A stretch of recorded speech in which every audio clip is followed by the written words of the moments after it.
Hello everyone, it's Glenda and welcome back to my channel, Creative Grandma. This video is for anyone who wants to learn the basics of how to read a crochet pattern. I'm going to do my best today to explain things in a simple manner to make it so easy for you to start understanding those crochet patterns. So for today's video, I did put a little packet together. Now this is available free on my website, creativegrandma.net. Go to references, and then this will be the first thing under references or resources, and you can just click on the name of how to read a crochet pattern, and this will come up. I think there's like 25 some pages. Now, a lot of the information in here is from the Craft Yarn Council's website. And if you're someone who wants to know more about knitting, crocheting, putting patterns together, anything and everything you want to learn, you can find on the Craft Yarn Council's website. And I'll put that in the description box underneath the video. It's really fun to follow along and have your own summary of the video. So I'm going to jump right in. We're going to get started, and I'm going to go over it step by step, and hopefully at the end of the video you won't feel so intimidated about reading crochet instructions. So let's get started. So the first thing we're going to do is we're going to learn about the crochet abbreviations, and this is a master list. Now again, I'll put a link directly to my channel where you can print all this out on how to read a pattern, or you can go to the Craft Yarn Council website, and I'll have both links in the description box underneath the video. So let's jump right in and let's get started. Now, following is a list of crochet abbreviations used in patterns by yarn industry designers and publishers. In addition, designers and publishers may use special abbreviations in a pattern which you might not find on this list. Generally, a definition of special abbreviations is given at the beginning of a book or pattern. These definitions reflect U.S. crochet terminology. So if you're in the UK, then they have different terms for some of the stitches. So this is basically for the USA, but it still has the generic terms and understanding of how to read patterns. So as you're seeing these abbreviations, you have to think of it as shorthand. They condense the words in order to make it easier and shorter for writing crochet patterns. So it's kind of like common sense or shorthand for crochet. So let's go ahead and turn the page. And there is a lot of abbreviations. So when you go down over this list, again, remember these are what publishers and designers use. This is the standard guide of what they use for abbreviations. Now, I'm not going to go over all the abbreviations because you can have them at your fingertips by printing this out. Now, the B-O for bobble, sometimes I have seen that as B-O-B, bob. So you just have to kind of read the instructions, and a lot of times any pattern will tell you what those abbreviations mean. Now, the one thing I wanted to point out was the chain. You're going to see 3 different examples of the chain. You're going to see chain. That's like if they say work in the 3rd chain, that's a chain stitch. If you see chain with the line, it's referring to a chain or a chain space previously made. So if it says work in the chain 2 space, you'll see the chain with a dash and maybe a 2, or it might say work in the chain 1 space, the chain 3 space. So that's what that means. And then they can also write it as chain dash space, chain space, and you're working into that space where the chains are. You're going to see cluster, continue, double crochet, a lot of abbreviations for crochet, but just use your common sense. CL, cluster, DC, double crochet. The next page is going to give you even more crochet abbreviations. Now, some of these are for more advanced patterns. If you're just starting crochet and just starting to learn crochet, then you're just going to stick with the basics of the chain, the single, double crochet, half double crochet, and maybe even the triple. But as you get more experienced, then you're going to see more and more of these more advanced stitches. We have even more stitch abbreviation. So if you start reviewing these abbreviations, they start making more sense to you because they are a shorter version of what you're actually going to do. And then another page. Now some of these are more of the beginner abbreviations. Repeat means you're going to repeat something. Round, you're working in the round, you're crocheting around. SC is single crochet. And when you see a pattern where it says like row 1 and then RS, all that means is row 1 will be the right side of the pattern. You're going to see SK, which means skip. Maybe you're going to skip a stitch. Slip stitch you use when you join a round together or you want to slip stitch into a stitch. So all the abbreviations that you would possibly need to know is in this packet. And then we have even more abbreviations. So I'm not going down over all of them because there is quite a few. Now they do have terms in common, measurements. Now when you see a star in a pattern, and I'll be going over this more in detail throughout this video. When you see a star, it's going to mean repeat the instructions following the single asterisk as directed. Sometimes you'll see 2 stars where it will say repeat instructions between asterisks as many times as directed or repeat at specific locations. So sometimes when a pattern is written, it might have 1 star and say work from star to star. And then you might see further down in the instructions, it'll have 2 stars or asterisks. Now, sometimes when you're doing more than 1 repeat, maybe if you're working across the top of your work, it might only have 1. But then when you work down your work, it may have a different repeat sequence. And then it might say repeat from the double stars to the double stars, which means you're repeating a different sequence down that side. When you see the brackets, it means work instructions between the brackets as many times as directed. And then here's another set of brackets. Now usually with these type of brackets, the square brackets, usually it will have a set of instructions and then it will say repeat so many more times, like maybe repeat 2 times more or repeat 8 times more.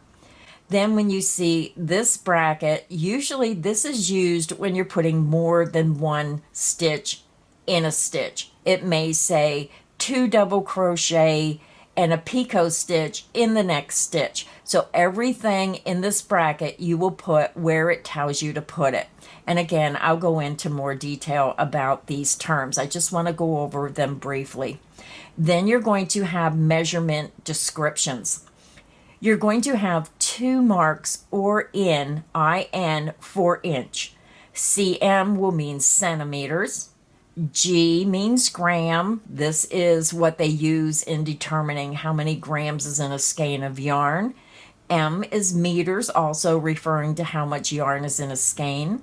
MM is millimeter, which is a crochet term for the hook size you use. You'll often see maybe size K 10.5 or 6.5 millimeter. It gives you all the different sizes of the hooks. OZ means ounce. That also refers to how much yarn is in a skein of yarn. And then YD means yard, which tells you how many yards of yarn are in a skein. Now, this I included because it was on the Craft Yarn Council's website. If you're someone who likes to do Tunisian crochet, this is a master list of the terms they use for Tunisian crochet, also known as Afghan crochet. It has also been called by a variety of other names, including shepherd's knitting, railroad knitting, and crow hooking. So all these abbreviations are for anyone who likes to do Tunisian crochet. And then here on top we have some more Tunisian abbreviations. And then we get into the differences between abbreviation and term differences between the US, United Kingdom, and Canada. So the United States and Canada uses the same crochet terms. Now these are just for the basic stitches. It's for the slip stitch, the single crochet, half double crochet, triple, and double triple. Now, if you're in the UK, a slip stitch is still a slip stitch, but the abbreviation is an SS instead of SLST. The single crochet in the US and Canada is called a double crochet in the UK DC. A half double crochet is a HDC in the United States and Canada, but over in the UK, it's called a half triple, HTR. A double crochet DC in the United States and Canada is called a triple crochet in the UK, TR. So you have to pay attention because a lot of the crochet magazines you might find on the shelf might be a UK magazine. So you need to convert these terms into the US or Canada terms if you're from the US or Canada. Now, referring to gauge in the United States, we call it gauge. That is how many stitches and rows per inch comes out to your gauge. In the UK and Canada, it's called your tension. And in the US, yarn over, which is abbreviations of YO, in the UK and Canada, it's YOH as yarn over the hook, but they both mean the same thing. And then if you're someone who wants to start learning how to read crochet charts and diagrams, it also gives you the master list of those symbols. I'm not going to go over all this because there is quite a few, but this is at your fingertips. If you print this out, you'll be able to review this so you know what you're looking at. And these, again, are the industry standards of what those stitches mean. So just to point out, like on the half double crochet, it just looks like a T. Then when they go to the double crochet, you're going to see one line, which means double crochet. Then when you see the triple crochet, you're going to see the T, but you're going to see two lines to represent the triple crochet. Then on the next page, you're going to see a T, and it's going to have 3 lines. So this is important when you're learning how to read instructions to know what each symbol means. So even though they're all T's, what determines the stitch is these little lines right here. So this one with the 3 lines is a double triple crochet. So now you're going to see a symbol like this, and it's going to mean single crochet 2 together. So most of the time you're going into 1 stitch and you're working half of that single crochet, and then you go into the next stitch, work half the stitch, and then you yarn over and pull through all, and you're going to do a single crochet 2 together to form 1 stitch, but it's usually worked across 2 stitches.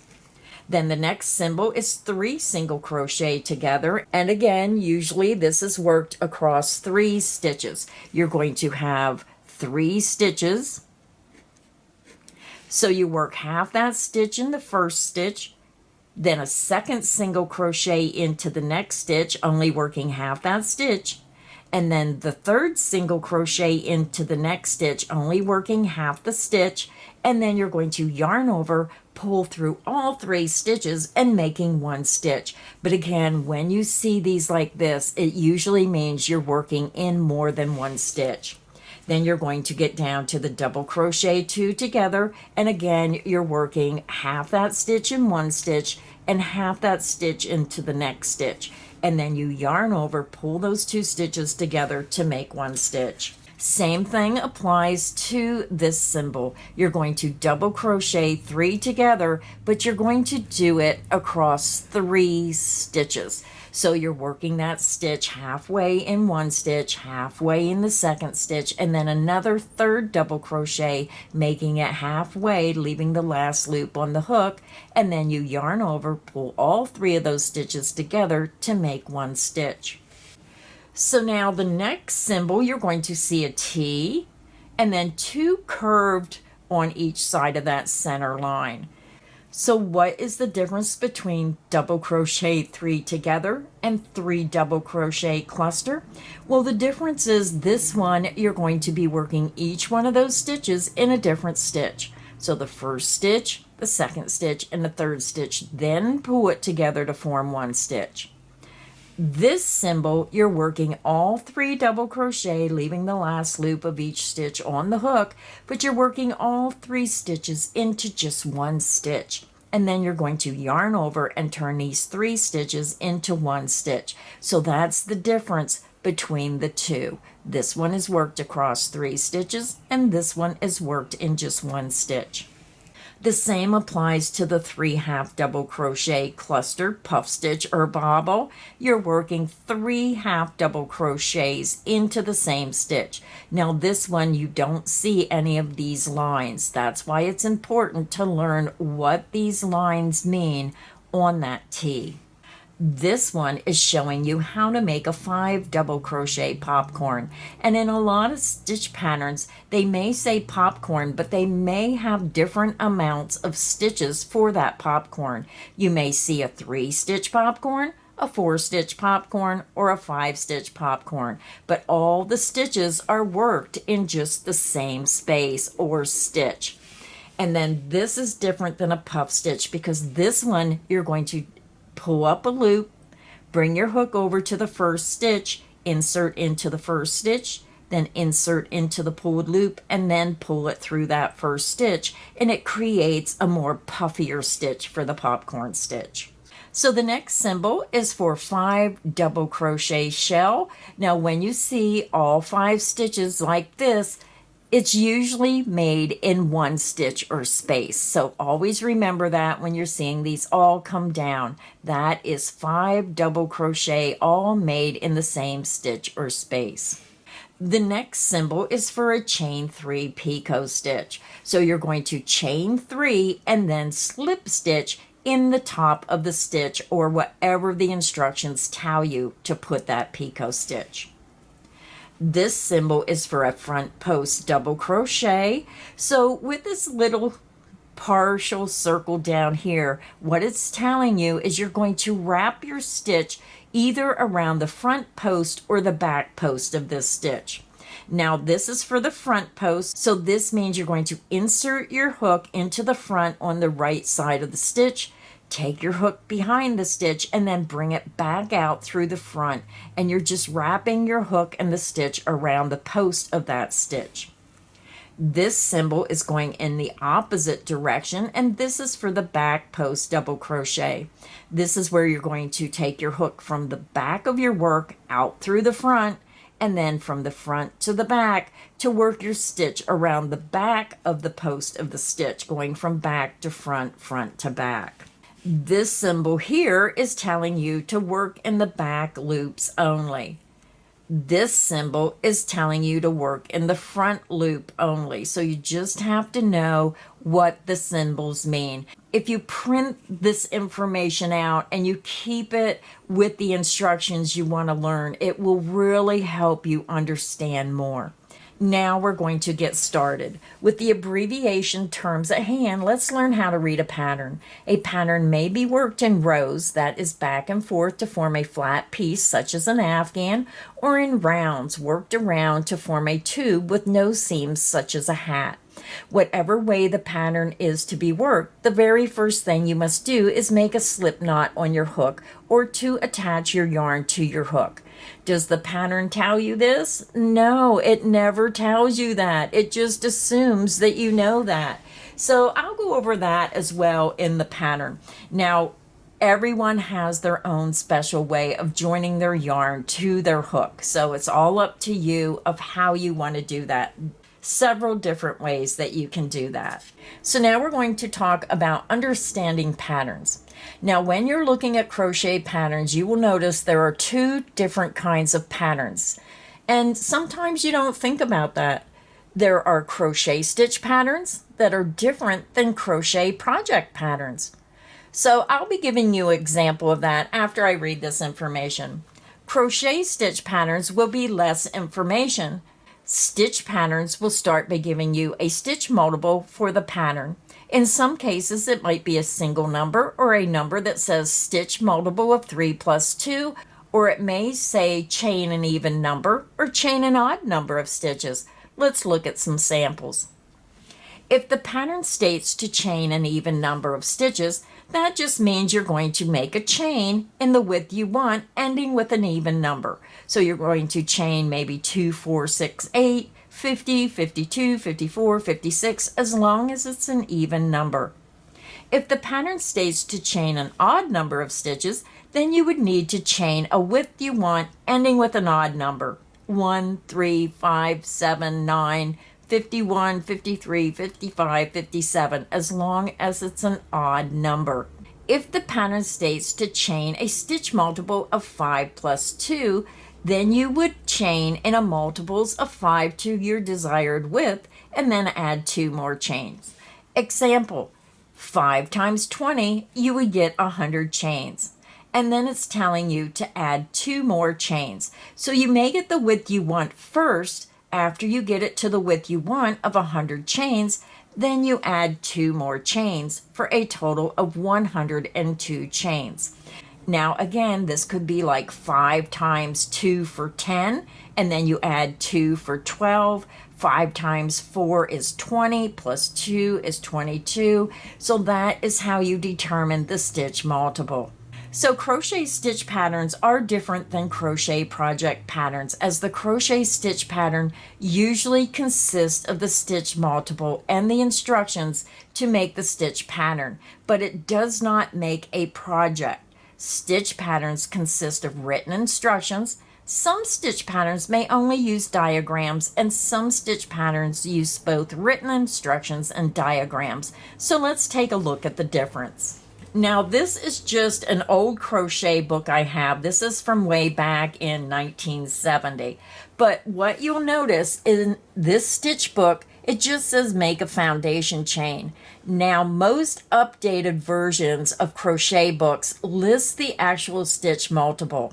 Now when you look at this book, it's only giving you the explanation of how to work this stitch pattern, but it also gives you a diagram. So this is nice when they do both. Sometimes they do not have the stitch diagram. Now here it does not use symbols, it's using actual drawings of the double crochet stitches, but it's very easy to see. When you look at this diagram, you're going to see it's showing you are putting your first double crochet into the 4th chain. So you have 1, 2, 3 chains as the first double crochet, and then it's showing you 2 double crochet into that 4th chain. Then when you come up to the next diagram, you're going to see this is this part here. This part is right here. And then you're going to see it skips 2 chains and then puts 2 double crochet, a chain 2 and 2 double crochet into the next stitch. Then it skips 2 chains and works the shell stitch. So that is why up here, yes, I write in my crochet books. This is my private library. This is when I was learning how to crochet way back when. I had to figure out my own stitch multiple, which sometimes you can cut this chain and just pull it, but you have to be careful if you don't know what you're doing. So I like that nowadays they most of the time give you the stitch multiple, but if it doesn't, what I do is here I'm seeing I work my first several stitches in the 4th chain from hook. So I put a 4 because this was the beginning of the pattern. So how did I figure out what my stitch multiple was? Well, I just looked and seen how many stitches it took to repeat the pattern. So it skipped 2 chains, then a shell stitch. So that is 1 repeat. Skip 2 chains and then a shell stitch. That is the 2nd repeat. So this would be my stitch multiple. And then I clearly see that the pattern ended with 3 stitches. So to me, the stitch multiple is 3, 3, and 3. But then you have to add 4 for the starting stitches. Now you may say, why didn't you put multiple of 3 plus 1? Well, sometimes when you do that, it changes the multiple, especially when it's an odd number, because sometimes when you take 3 times 3, it will be an odd number. Sometimes it will be an even number and it might throw the pattern off. So the safest way to figure out your stitch multiple is to find your repeat across. Now, say there was an extra chain here. Then after you mark this as your multiple, if there was any stitches less than 3, then you add it to the 4. But this is a simple diagram to show you how I figured out that stitch multiple. Now, this is an updated book of crochet borders. So this is an example of a stitch pattern. You're going to see that right away, it's going to tell you your stitch multiple. The multiple for this stitch pattern right here would be 4 plus 1. So you would right away chain 4 again, keep chaining in multiples of 4 until you get it to the width you want, and then you add one more chain. So maybe you're going to take 4 times 10 for 40, then you add one more chain for a total of 41. And that is how you figure out your stitch multiple. And then you're going to see that it gives you the written pattern for the stitch pattern, but it doesn't have diagrams. So if you're new to reading patterns, then what I suggest is try to find books that have both. It lists the multiple, it has the written instructions, and hopefully it has diagrams. If you have both, then you're learning how to read and read diagrams at the same time. So this is basically what a stitch pattern is, just the multiple and how to do the stitch. So now I want to show you the difference between a stitch pattern, which I just showed you, and an actual project pattern. So when you get a magazine or you buy a pattern or you get a pattern free on a website, most patterns will start by a photo of the pattern. Hopefully it has a photo of what you're going to be making, and then it's going to tell you the skill level. This is an intermediate skill level. So if you're a beginner, this might be a little too hard for you. So you have to know what skill level your skill level is. Beginner means you're just going to do basic stitches. Intermediate, you're going to get into some of those more advanced stitches, and you can see all the stitches over here. So if you've never done those stitches before, you might want to pick a different pattern for a beginner. It also lists the finished measurements. So whatever the pattern is, it's going to tell you the size of the pattern. So this is telling me that this doily is going to measure 9.5 inches in diameter from point to point for this pattern. Then it's going to tell you the material list. It's going to tell you what yarn or thread they used in this pattern. So when you see the little skein of yarn, the numbers represent what weight of yarn it is. 0 is lace weight, then you could have a 1 for fingering weight, 2 for fine weight, 3 for lightweight, 4 for a medium weight, 5 for a bulky. So just pay attention to that, and then you can know the thickness. The larger the number, the thicker the yarn's going to be for your project. It's going to give the name of the yarn they use, the weight. It's going to tell you how much yarn you're going to need to make this project. So right here, it's telling you how much thread is in this skein. So what I like is because they give you all this information, if you cannot find this yarn in your area, then you can find an alternative yarn or thread in this case. You can know that it's a 0 lace weight or size 10 crochet thread. You're also going to know that this yarn comes in a 153 yard ball, so you can find an alternative, and you're going to know that you're going to need at least 153 yards because this project only takes 1 ball yarn. If it would take 2, then you would have to double the yardage for an alternative. It also tells you what size steel crochet hook to use. Now, when you're looking at the size for thread work, please remember that steel crochet hooks are the smaller steel hooks made exclusively for thread. It's going to give you the size of the hook, and then it's going to give you the millimeters of that steel crochet hook. It's also going to say or size needed to obtain gauge. When you see that, then you're going to look at the gauge, and when you start your project, it's going to tell you that the first rounds 1 through 5 should measure 2 inches in diameter. So you're going to go up to the center point, and to get your gauge, you measure from this point of the first 5 rounds over to this point, and it should measure 2 inches to give your gauge.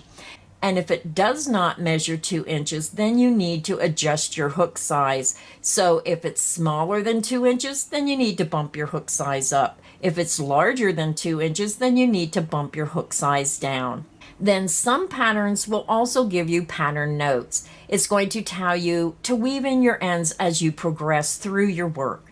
It also tells you join with a slip stitch is indicated unless otherwise stated. Now sometimes it will only say that one time in the beginning, and when you work around you just automatic slip stitch. It's telling you here, so it may tell you in the instructions, it may not. So here it is not telling you that. It says join in top of beginning chain 2. So that is why these pattern notes are very important. So if you don't read the pattern notes and you get over here and it says join in the top of beginning chain 2, you might say, well, how am I supposed to join? Well, that's why it's very important to make sure you read the pattern notes. You're going to join with a slip stitch where it's indicated. So it's telling you to join with the slip stitch in the top of the beginning chain 2. It also tells you that the chain 2 at the beginning of the round counts as the first half double crochet unless otherwise stated. So again, it's going to say chain 2. Now this will count as your first stitch, but it doesn't list all that extra information. So when you come back around, you're joining in the top of this chain 2, and this counts as the first half double crochet. And then in the pattern notes, it's telling you when instructed to work in V-stitch, work in the chain 2 space. So you have to remember a V-stitch will be maybe a half double crochet, chain 2 half double crochet. So what it's telling you is you work in the chain space and not the stitches of the V-stitch.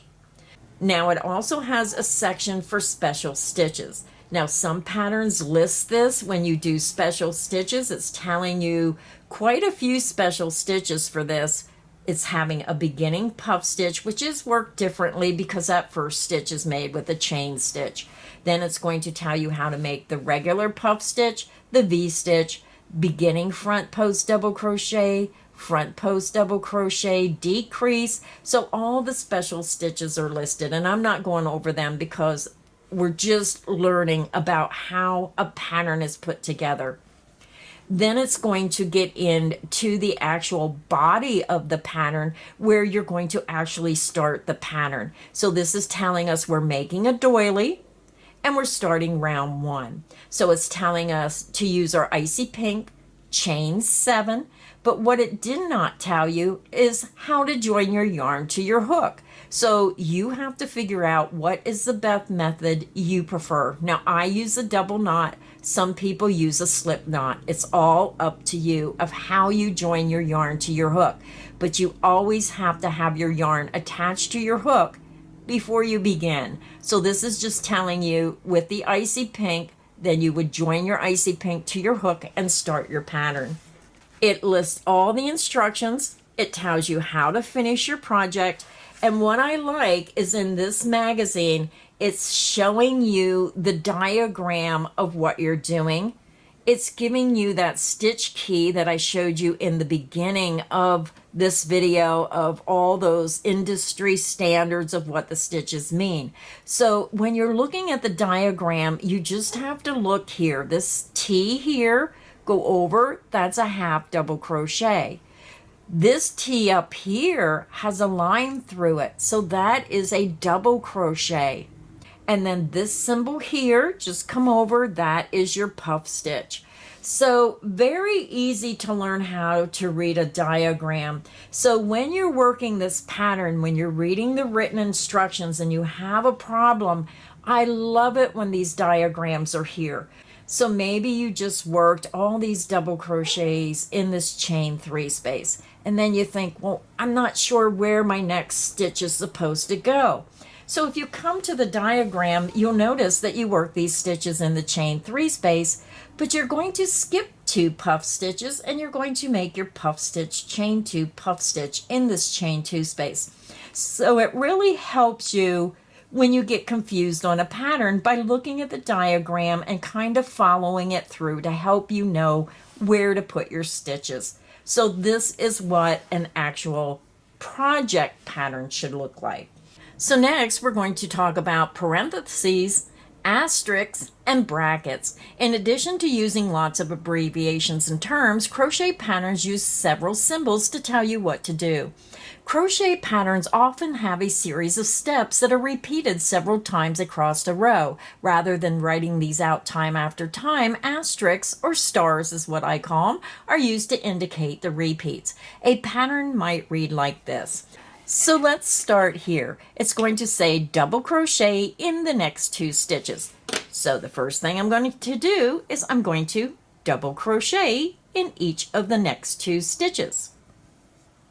I double crocheted in the first stitch, and then I double crocheted into the second stitch. Then you're going to see a star. So right away when I see this star, I know I'm going to have a repeat across the row. It's telling me to chain 1, skip the next stitch, double crochet into the next stitch, and then you're going to see this little colon. And then it's telling me repeat from the star or asterisk across row or to the end. So what I would do is we start here at the star, we chain 1, you skip that next stitch, and then it's telling me to double crochet into the next stitch. That is the repeat. Okay, so I'm done with that portion. Now what do? Well, it's telling me to repeat from the asterisk or star across the row. So all that means is I'm going to go back to the star. Don't go back here. We already done that. You only want to go to the star. So then I'm going to go to the star. It's telling me to chain 1. I'm going to skip the next stitch and double crochet into the next stitch. And then you're just going to repeat chain 1, skip the next stitch, and double crochet into the next stitch. Again, go back to the star. You're going to chain 1, skip the next stitch, and double crochet into the next stitch. And you're just going to repeat that to the end of the row. The pattern might also say, and this is how I write my instructions, I use the double stars when I write my instructions. And I have to say, if there's anyone out there who crochets who wants to start learning how to write their own patterns, then I suggest go to the Craft Yarn Council website and learn all these standard industry standard abbreviations and the industry standards on how to write a crochet pattern. You don't want to start producing crochet patterns that are not correct. So really learn how to do it with the industry standards. So this is the same pattern, only it's written in a different way. It's telling me to double crochet in the next 2 stitches. So I'm just going to double crochet into the next 2 stitches. 1, and double crochet into the next stitch. And again, that is the same as up here. We double crocheted in the next 2 stitches, double crochet in the next 2 stitches. Then you're going to see the star, and it's just telling me to do the same thing. Chain 1, skip the next stitch, double crochet into the next stitch. But you'll notice there's a star at the end of the repeat. And I like it this way because it's so much clearer, because when I read the instructions, it's telling me repeat from star to star across the row. So I'm going back to the star and I'm repeating everything from the first star to the last star across the row. So then you want to chain 1, you're going to skip the next stitch and double crochet into the next stitch. And then you're over at the ending star. So then again, repeat from star to star across. You go back to that beginning star, you're going to chain 1, you're going to skip the next stitch, double crochet into the next stitch. And then you're over at the end of the star, and then you just start again. Remember, this is not part of the repeat. The repeat starts at the beginning of the star. So then again, you go back to that beginning star, chain 1, skip the next stitch, double crochet into the next stitch. And it's just telling you to repeat that to the end of the row. So again, this is just another way of saying the same thing, and you work the steps given between the 2 stars or asterisks in order across the row. So now, to make it a little more complicated, this is a part of a pattern that confuses a lot of people when you see the double stars within a star. Such a pattern might read, double crochet in the next 2 stitches, chain 1, skip next stitch, double crochet in next stitch. You'll see the double stars. Work a shell in the next stitch. Repeat from star across, ending last repeat at the double stars. So first you have to ignore these double stars until the pattern tells you to do something with it. So what this pattern is telling you to do is you're going to double crochet in the next 2 stitches. You're going to chain 1, skip the next stitch, double crochet into the next stitch, and then you're going to ignore this and work a shell stitch in the next stitch. Then you're going to repeat from the star across the row. So after you make your first 2 double crochet, you're going to repeat from the star. You're going to chain 1, skip the next stitch, double crochet into the next stitch, and then work a shell in the next stitch. You're going to repeat that across the row, ending the last repeat at this star. So you may not have enough stitches to do that last shell stitch. So it's telling you that you're going to end the last repeat of the row with a double crochet into the next stitch. So let me just do an example to help you understand. So we're down here, we're going to double crochet into the next 2 stitches. 1 and 2. We're going to chain 1, which is the start of the repeat. We're going to skip the next stitch and double crochet into the next stitch.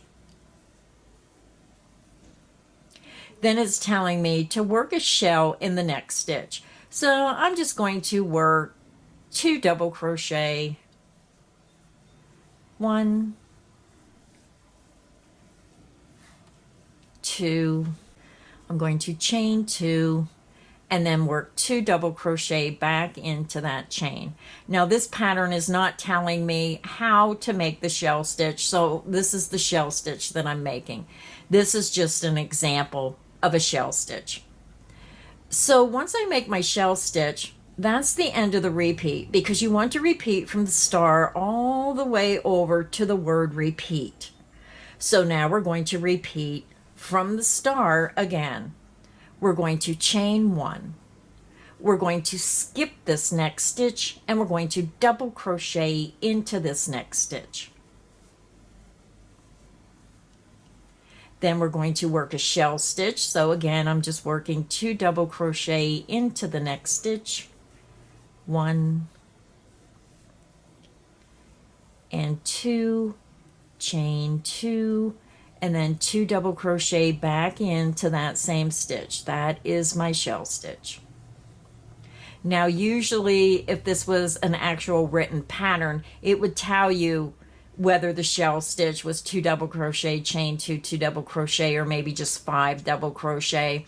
But again, this is just an example. So I'm at the end of the repeat.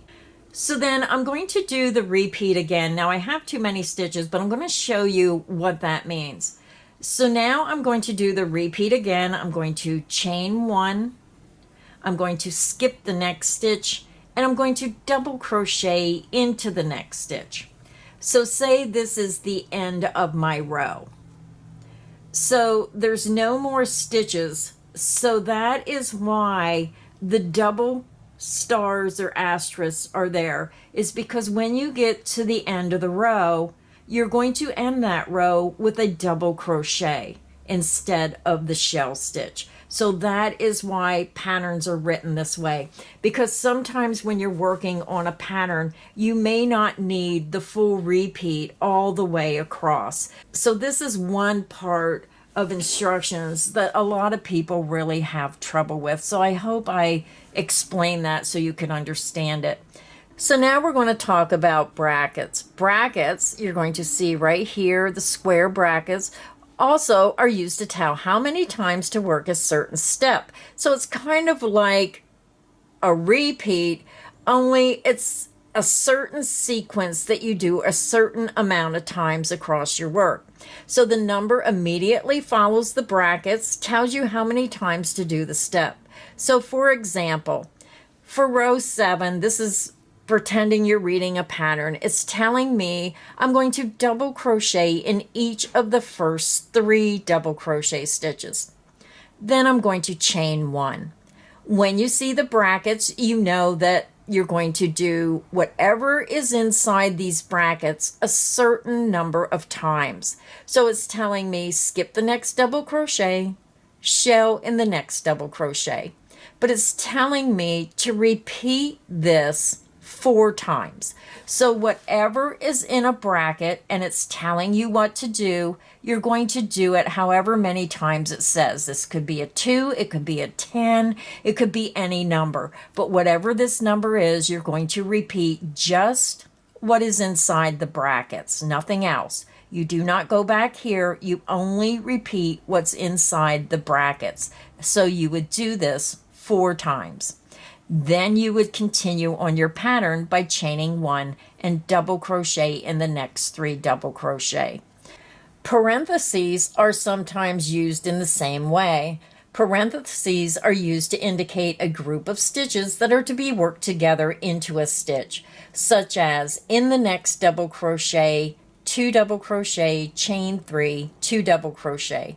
That means you will work all those stitches in 1 double crochet, which makes a shell stitch. So again, there's no number after this. So when you see all the stitches in the parentheses, you're usually working everything inside this parenthesis in 1 stitch or space. So working in spaces. One instruction that often confuses beginners is work a shell in the next chain space.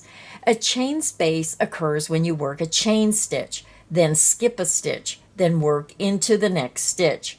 The space underneath the chain where you skipped a stitch is where you work the shell. Spaces can be 1 or more chains, and if they are 3 or more, they are often called loops.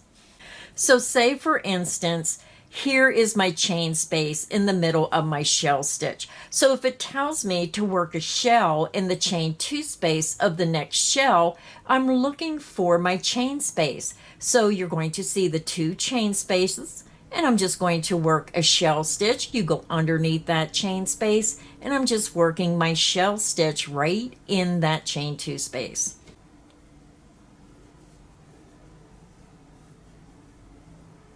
And then I chain 2, which forms another chain 2 space, and then I finish with 2 double crochet.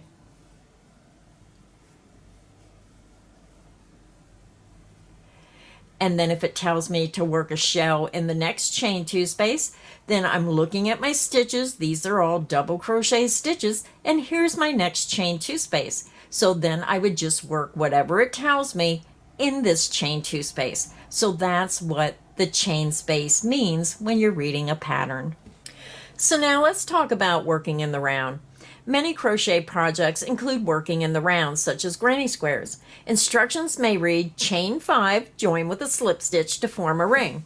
Well, remember, the first thing you have to do is join your yarn to your hook with a slip knot or a double knot like I use. So I'm going to chain 5. 1, 2, 3, 4, and 5. Now it's telling me to join with a slip stitch to form a ring. Well, some people who are new to crocheting, where do I put my slip stitch? Usually it's in the very first chain that you make. So this could be maybe a chain 3, a chain 4, a chain 5. You just want to go back to the very first chain that you made and then just work a slip stitch. And what happens is this creates a little loop, a little circle. So now since you have your ring, you're just going to work your stitches in the center of the ring. So I'm just going to do an example. I'm going to chain 3, which counts as my first double crochet. Then I'm just going to work double crochets right through the center of that ring. And then you just work your stitches right in the center of that ring for round 1 of your project. And your pattern will tell you how many stitches to put inside that ring. Once you put whatever the pattern tells you of how many stitches in the center of the ring, then most of the time you join with a slip stitch in the top of that beginning chain. Now sometimes you just don't join, you just continue working around in a spiral. It all depends on what the pattern says, but this is working in the round when you're working around or in a square shape where you continue working round and round and round on your project. So now let's talk about working on garments. If you are making a garment, you need to know some special terms. Right front, right sleeve, right shoulder. These all refer to the actual body part on which the piece will be worn.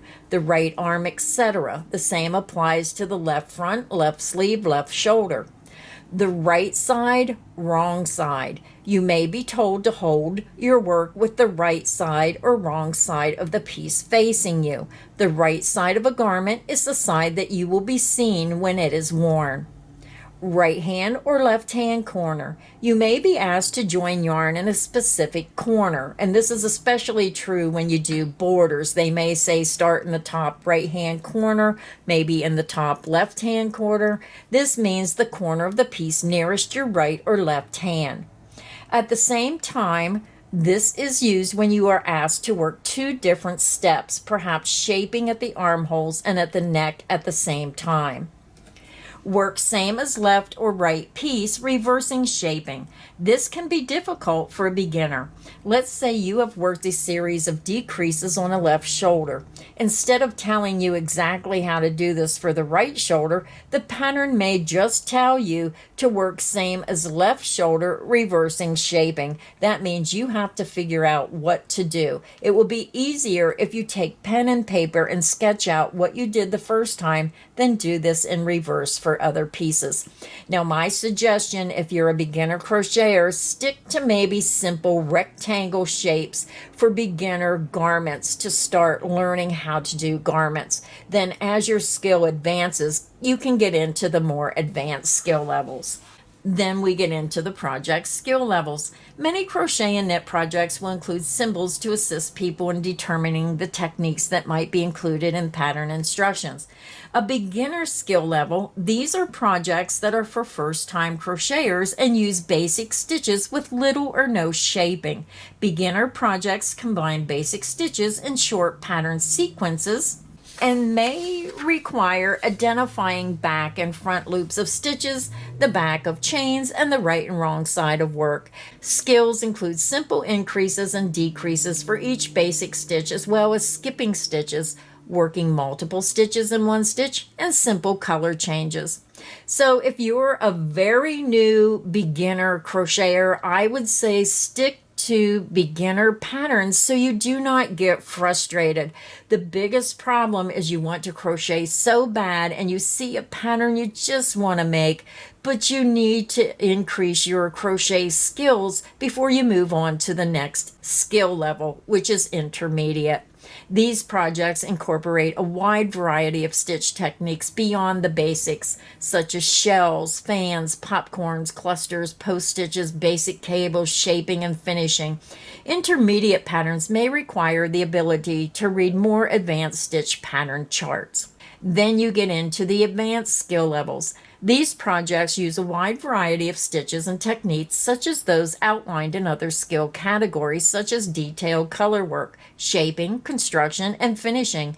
Advanced projects may require an intuitive understanding of a pattern or chart with more advanced stitches and techniques, as well as numerous color changes and construction techniques. So please, any beginner crocheter, please try to stay with those beginner patterns so you do not get frustrated.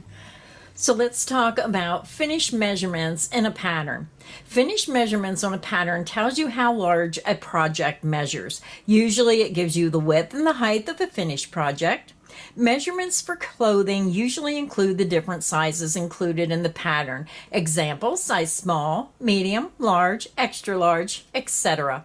Followed by the bust measurements and length measurements as follows. The bust measurement may say 42, and then in parentheses you're going to see other measurements, and you start at the smallest size and work your way up. So the bust measurement of 42 will be the smallest size, small.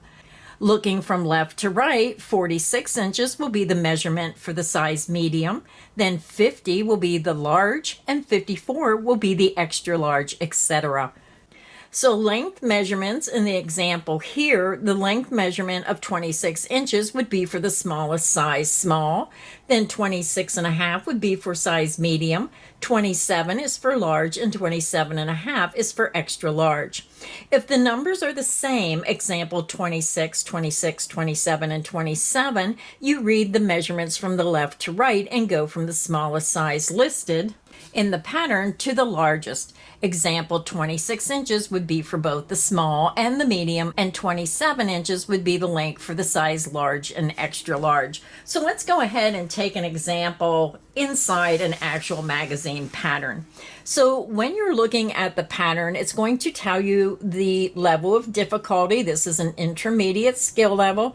And then it's going to tell you directions are for size small. So that is a size 10, 12. Then it tells you changes for medium is size 14 to 16. Large is size 18 to 20. And extra large is size 22 to 24. And they are in parentheses. And then it's telling you the finished bust size. So the 39 and a half is going to be for the smallest size, size small, 10, 12. Then in parentheses, you're just going to go to the next size. So the next size is medium. So the finished bust measurements for medium is 46 inches. The large is going to be 53 inches, and the extra large will be 59 and a half inches.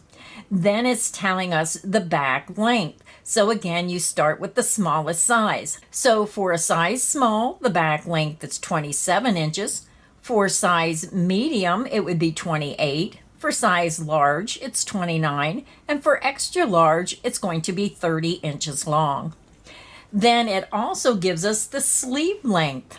So again, you're always starting with the smallest size, working up to the largest size. So this would be small, 17 and a half would be medium, 18 would be large, 18 and a half would be extra large. And then you get into your material list of what you need, your gauge, and stitches used. But this is where you're going to find all the measurements where it says size. Now, if you're working on a project like the watermelon dude, then you do the same thing. You go to the instructions. It's going to tell you this is a beginner skill level, and here are your measurements. The watermelon dude is 8.5 inches tall by 6 inches across. So you're always going to find your measurements in the first part of the instructions. Now let's talk about gauge. Gauge is one of the most important factors when you're crocheting a project. What is gauge in crochet? Well, gauge is just a measurement of how big your stitches are. Gauge has two parts, stitches and rows. This means gauge is measuring both the width of your stitches and the height of your stitches. Now I want to show you an example of what I'm talking about gauge. Now, when you work in the round, hopefully you can see this, it's a little dark, it will say when you're working in the round, like so many rounds equal so many inches. So you want to take your tape measure, and I have one round here, and here's the second round. So I'm just going to measure from the second round. So I'm going to the edge of the second round over to the edge of the second round. So my gauge to measure measures 2 rounds, 2 complete rounds from edge to edge, 1, 2 is 3 inches wide. So when you look at your instructions, if your gauge is wrong, then you either have to adjust your hook size. Now, what's important is if your gauge doesn't match, then you could run out of yarn. So this is how they measure the gauge when you're working in the round.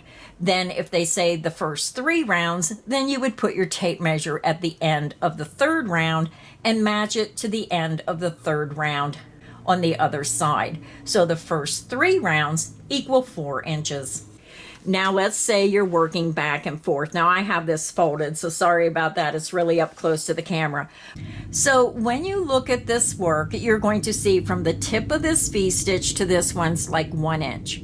That's 2 inches for the second one, 3 inches, 4 inches, 5 inches. So 6 V-stitches equals 6 inches. So I'm getting about 1 inch per V-stitch. That is how you measure your stitches. Now, this is a V-stitch, but if you had solid stitches going across, you just measure until you can count how many stitches per inch.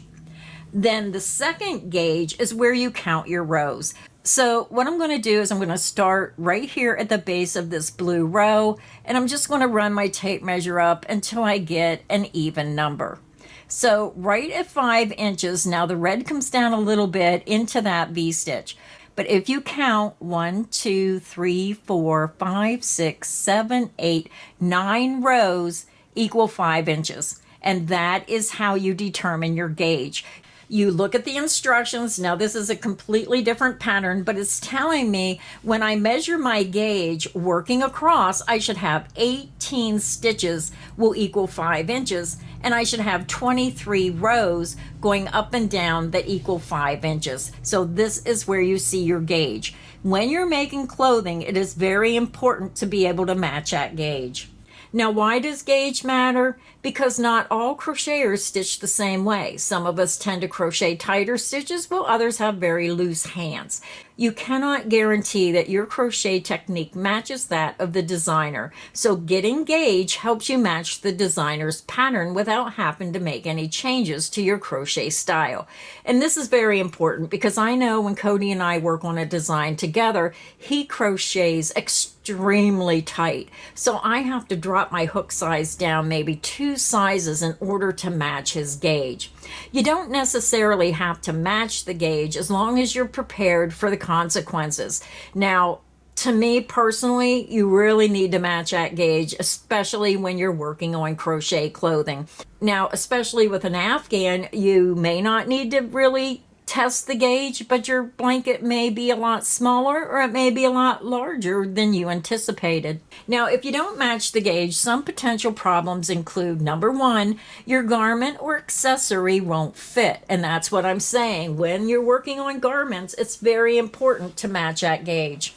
The reason patterns have gauge is so the finished measurements of your project are what you expect. If you're crocheting a sweater with multiple sizes and you want it to fit your 38-inch bust, then you need to match the gauge. That way you know that when you follow the pattern, the bust will be 38 inches. If you don't match the gauge, then you could end up with either an oversized sweater or a sweater that you can't pull over your head. Number 2, running out of yarn or having leftover yarn.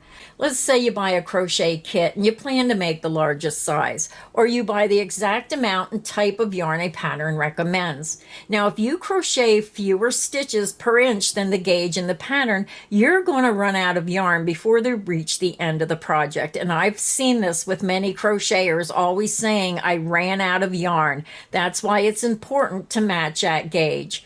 If you crochet more stitches per inch than the gauge in the pattern, you're going to have way more yarn left over than you intended. This is especially disappointing when you can't return the yarn you've already purchased. If you make sure to crochet the correct gauge, you'll have just the right amount of yarn. Now, number 3, the project may not look like the samples or pictures. Now, this was taken off the Craft Yarn Council's website, so I don't have the pictures of the hats. The gauge affects more than just fit and size. So if your stitches are very close together, it may make the project very stiff. On the other hand, if the stitches are looser, it may have a little more movement.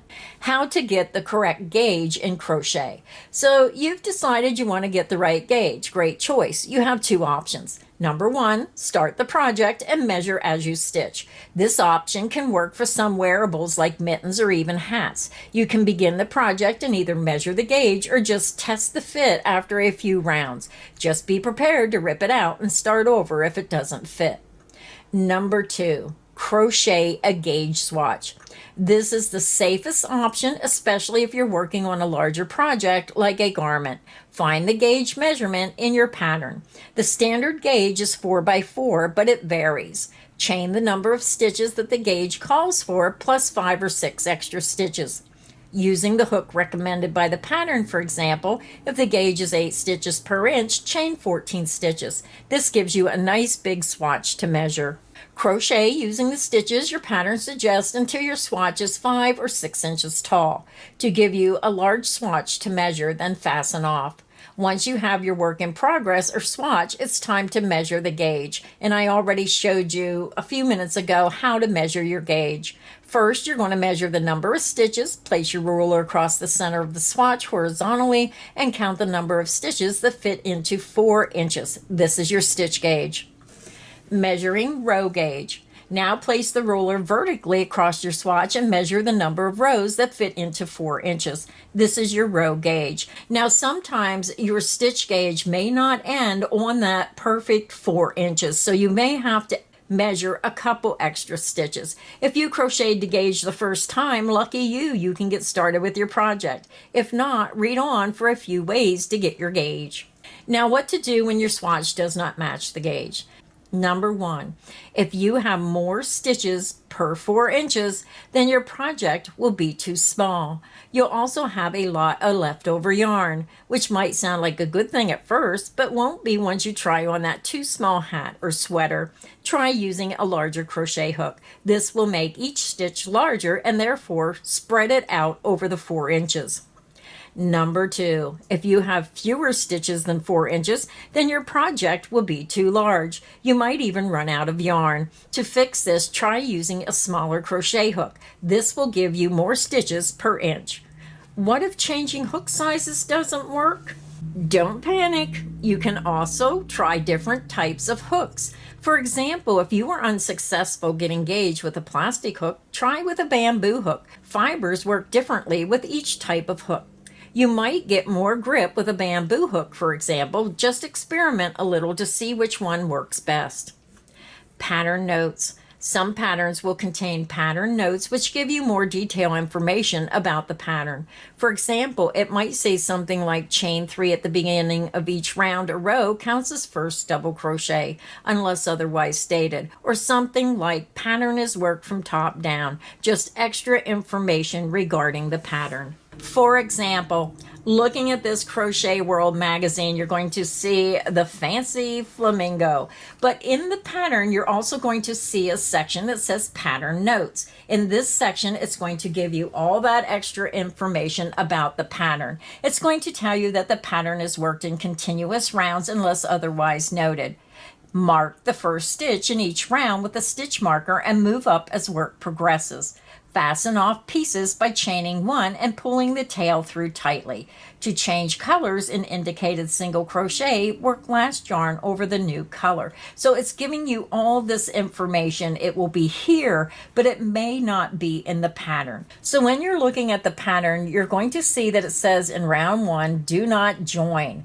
And this says over here, pattern is worked in continuous rounds unless otherwise noted. So when you get over to the end of round 1, you do not join. You're just going to continue and work your pattern. And at the end of each round, you just continue on to the next without joining. So it's very important you read the pattern notes. You do not want to get to the end of this round and say, well, do I join or not? And just assume you join and then your pattern will be wrong. So make sure that you read over all the pattern notes. If you get to a point in the pattern where you're not sure, just refer back to the pattern notes to see if it helps answer your questions. So beginning the pattern, most patterns start with what color of yarn to start with, as well as how many chains to make to begin the pattern.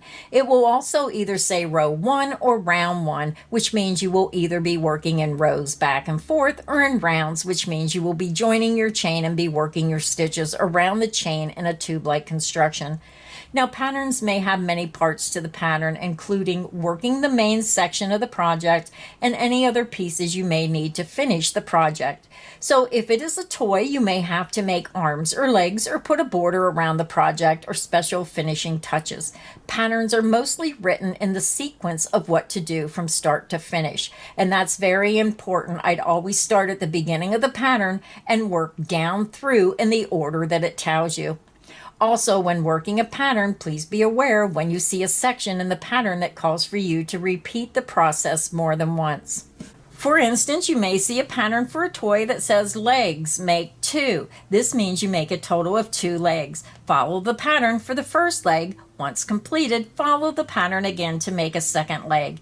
It also may say flower, make 10. Then follow the pattern for the first flower, then repeat pattern until all 10 flowers are made. Most patterns clearly state how many of each piece to make.